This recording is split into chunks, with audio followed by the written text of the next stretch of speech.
આપણે Google notebook KLM દ્વારા image કેમ બનાવી તે આપણે જોઈએ. પ્રથમ ગૂગલ માં જઈ તમારે શું લખવાનું છે? ગૂગલ નોટબુક KLM સર્ચ મારવાનું એટલે તમારે ગૂગલ આવી રીતે કંઈક આવી જશે. આવું પેજ ખુલશે. આ પેજ ખુલે ત્યાંથી તમારે ટ્રાય નોટબુક KLM ઉપર ક્લિક કરવાનું છે.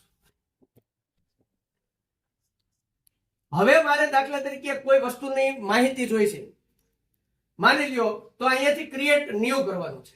જે માહિતી આપણે જોઈએ છે તે અહીંયા ક્રિએટ ન્યુ કરવાનું છે. હવે અહીંયાથી સૌપ્રથમ તમારે ભાષા છે, અહીંયા ભાષા એની આવી હોય તો ભાષામાં સેટિંગમાં જઈ અને તમારી આઉટપુટ લેંગ્વેજમાં તમારે ગુજરાતી સિલેક્ટ કરવાનું છે.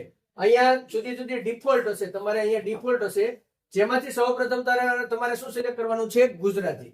ગુજરાતી સિલેક્ટ થઈ જાય પછી તમારે અહીંયાથી તમારે જે ઇમેજ તમારે જોઈ છે, સપોઝ મારે અહીંયાથી કોઈ પણ એક ઇમેજ, કોઈ ટોપિક સમજવો છે. દાખલા તરીકે હું સાયન્સ ચલાવું છું તો સાયન્સમાં દાખલા તરીકે મારી પાસે આ એક વસ્તુ છે, હૃદય વિશે મારે સમજ મેળવવી છે. તો હૃદય વિશે હું અહીંયાથી સૌપ્રથમ એનો સ્ક્રીનશોટ લઈ લઉં. ચાલો, સૌપ્રથમ મારે જે સિલેક્ટ કરવું છે, આ હૃદય વિશે મારે આટલી માહિતી જોઈ છે તો મેં આટલી માહિતી સિલેક્ટ કરી લીધી છે અને એનો સ્ક્રીનશોટ લઈ લીધો છે. જે સ્ક્રીનશોટ તમે જાણો છો કે આપણા ઇન્ટરનલ સ્ટોરેજમાં સેવ થઈ જાય છે. ત્યાર પછી હું પાછો જે ટોપિક ઉપર હતો ત્યાં આપણે જઈ ત્યાંથી હવે અહીંયા તમારે આવ્યું તો અહીંયાથી અપલોડ સોર્સ કરવાનું છે. અપલોડ સોર્સ કરશો એટલે તમારે અપલોડ ફાઇલ આવશે. અપલોડ ફાઇલ્સમાં તમારે ફાઇલ્સમાં આપણે જે સ્ક્રીનશોટ લીધો છે એવું નથી, તમે લખાણ પણ લખી શકો. તમે કોઈ તમારી પાસે લખાણ હોય તે પણ અહીંયા મેં જો સ્ક્રીનશોટ પાડેલો છે તે આવી ગયો તો થોડો સમય વાર લાગશે. જો અહીંયા સ્ક્રીનશોટ અપલોડ થાય છે, તમે જોતા હશો અહીંયા છકેડું ફરી અને સ્ક્રીનશોટ અપલોડ થાય છે. તો એના દ્વારા આપણે ઇન્ફોગ્રાફી ઇમેજ જનરેટ કરવાની છે. કેવી ઇમેજ?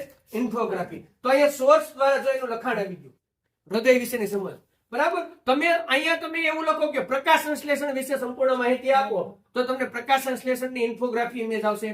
તમે એમાં આપો ગતિના પ્રકાર વિશે સમજ આપો તો એને ગતિના પ્રકાર વિશેની ઇમેજ આવી જશે. તમે એમ કહો કે મનુષ્યના ઉત્સર્જન તંત્ર વિશેની સમજ આપો તો એના વિશેની ઇન્ફોગ્રાફી ઇમેજ. હવે અહીંયા તમારે ઇન્ફોગ્રાફી ઇમેજ અહીંયા હશે સ્ટુડિયોમાં, ત્યાં તમારે ક્લિક કરવાનું છે. તો આ ઇન્ફોગ્રાફી ઇમેજ માટે જો અહીંયા ચકેડું ફરવા મળ્યું છે, અહીંયા તમે જોઈ શકો છો ચકેડું ફરી અને 1 થી 2 મિનિટમાં તમારી મસ્ત ઇન્ફોગ્રાફી ઇમેજ બની જશે. છોકરાઓ અહીંયા ચક્કર ફરતું બંધ થઈ ગયું છે એટલે ઇમેજ બની ગઈ છે. તો અહીંયા વન સોર્સ એના ઉપર ક્લિક કરશો એટલે તમારી ઇમેજ બનવાનું ચાલુ થઈ જશે. એના ઉપર ક્લિક કરશો એટલે આપણું એને ટાઇટલ આપ્યું છે આપણું હૃદય શરીરનું જીવંત પંપ. જો આપણા હૃદય વિશે સંપૂર્ણ આવી મસ્ત ઇમેજ આવી જશે. આપણું હૃદય શરીરનું જીવંત પંપ એવું ટાઇટલ મેં જે સ્ક્રીનશોટ લીધો હતો એના ઉપરથી મને ગૂગલ નોટબુક KLM દ્વારા સરસ મજાની જો આવી ઇમેજ અને બાજુમાં લખાણ. હૃદય એ આંતરિક પંપ છે, તે આખા શરીરને રુધિર અને પોષક તત્વોનું શું કરે છે? વહન કરે છે. તો ઇમેજ ક્રિએટ થાય છે જેથી કરીને અભ્યાસમાં તમને કોઈ અઘરા ટોપિક લાગે જેને તમે ઇમેજ દ્વારા સરળ કરી શકો છો. જેને તમે અહીં ડાઉનલોડના નિશાનથી ડાઉનલોડ પણ ઇમેજ કરી શકો છો.